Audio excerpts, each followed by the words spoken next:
तो लक्ष्मण यादव जो कहे हैं कि आरएसएस के इशारे पर यूनिवर्सिटीज में कॉलेजेज में प्रोफेसर बनाए जा रहे हैं, वह इस बात का प्रमाण प्रस्तुत करता है। यादव को नौकरी से निकालकर इस जातिवादी सरकार, मंडल विरोधी सरकार, अंबेडकर विरोधी सरकार ने जो संकेत दिया है, पूरे देश का बहुजन वर्ग लक्ष्मण जी के साथ जो है के साथ लौटरराम निषाद कब दूर रहे। लक्ष्मण जी के साथ, स्वामी प्रसाद मौर्य के साथ, प्रोफेसर चंद्रशेखर सिंह यादव के साथ, जो भी सामाजिक न्याय की बात करेगा, मंडल और अंबेडकर की बात करेगा, लौटरराम निषाद पूरी मजबूती से उसके साथ खड़ा है।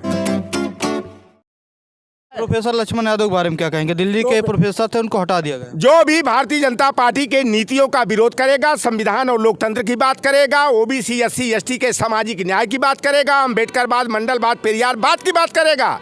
लक्ष्मण यादव जी नौकरी कर रहे थे जाकिर हुसैन कॉलेज, जो दिल्ली विश्वविद्यालय से संबद्ध है। तो लक्ष्मण यादव को नौकरी से निकालकर इस जातिवादी सरकार, मंडल विरोधी सरकार, अंबेडकर विरोधी सरकार ने जो संकेत दिया है, पूरे देश का बहुजन वर्ग लक्ष्मण जी के साथ जो है के साथ लौटरराम निषाद कब दूर रहेगा यार। लक्ष्मण जी के साथ, स्वामी प्रसाद मौर्य के साथ, प्रोफेसर चंद्रशेखर सिंह यादव के साथ, जो भी सामाजिक न्याय की बात करेगा, मंडल और अंबेडकर की बात करेगा, लौटरराम निषाद पूरी मजबूती से उसके साथ खड़ा है। डॉक्टर लक्ष्मण यादव जी कहते हैं कि आरएसएस की शाखा से प्रोफेसर बनाए जा रहे हैं, कितनी सच्चाई है इसमें? आपको मैं बता दूं, अभी सुभाष सरकार है, केंद्रीय शिक्षा राज्य मंत्री हैं। अभी 15 दिसंबर का अखबार जाके अमर उजाला पढ़ लेना, दैनिक जागरण पढ़ लेना।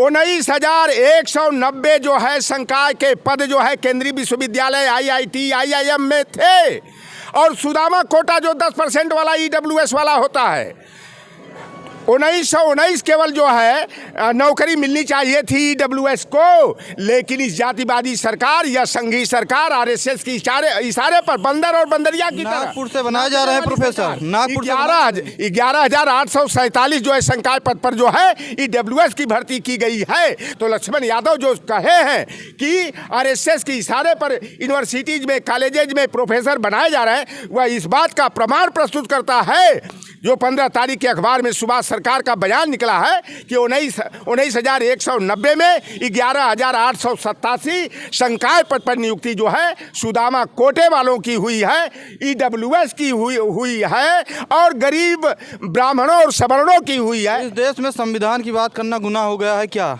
ये भारतीय जनता पार्टी कभी बाबा साहेब भीमराव अंबेडकर के संविधान में विश्वास नहीं रखती। आरएसएस जो है कि बाबा साहेब भीमराव अंबेडकर के संविधान की विरोधी है। ये डॉक्टर अंबेडकर का नाम लेने से इनको घिन आती थी, सरदार पटेल का नाम सुन करके बेहोशी छा जाती थी। लेकिन वोट के लिए ये अंबेडकर के यहाँ भी मत्था टेक लेते हैं, दूसरी तरफ संविधान मिटाने का काम करते हैं।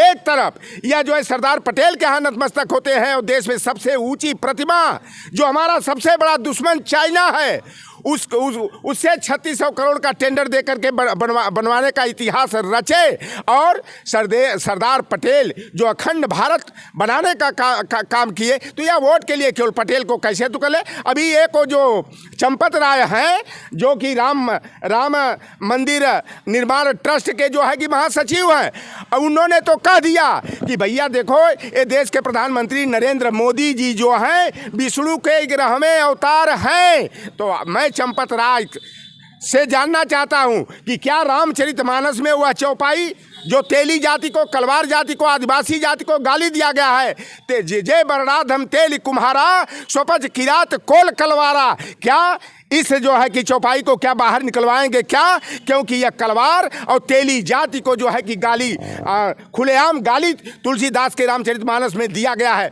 और भाजपा में जो भी ओबीसी एससी के नेता हैं, ये सारे भोंपू हैं, पालतू तोता हैं, टीटर हैं, बटेर हैं, जो ओबीसी का हक मरवाने का काम कर रहे हैं।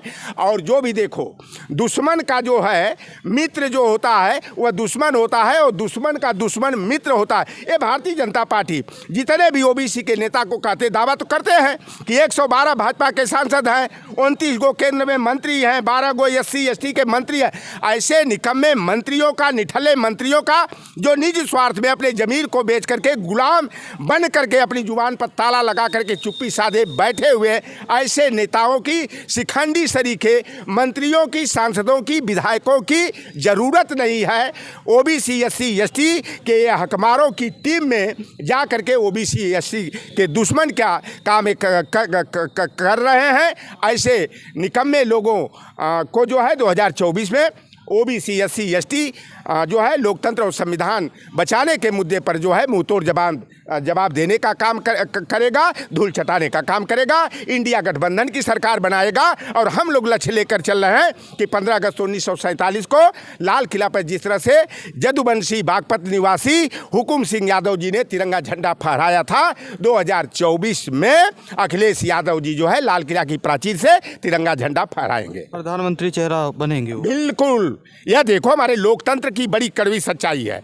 जब 6 सांसदों की बदौलत चंद्रशेखर प्रधानमंत्री बन सकते हैं, 47 सांसदों की बदौलत इंद्र कुमार गुजराल और एचडी देवगौड़ा प्रधानमंत्री बन सकते हैं, एक विधायक की बदौलत मधु कोड़ा जो है झारखंड के मुख्यमंत्री बन सकते हैं, सपा के एक सांसद के विधायक के समर्थन से अगर वह कमलनाथ रिफ्यूजी मध्य प्रदेश के मुख्यमंत्री बन सकते हैं, तो अगर हम लोग 40+, 50+, हम लोगों का लक्ष्य 50+ का है, अगर उत्तर प्रदेश में सपा जीतेगी तो अखिलेश यादव जी को प्रधानमंत्री बनने से और प्रधानमंत्री पद की शपथ लेने से कोई ताकत रोक नहीं पाएगी। तो हमारे साथ लोटन राम निषाद जी थे, समाजवादी पार्टी के नेता हैं, तमाम सामाजिक मुद्दों पर अपनी बात रखे। अगर वीडियो आपको पसंद आया हो तो लाइक कीजिएगा, शेयर कीजिएगा। बहुत बहुत धन्यवाद।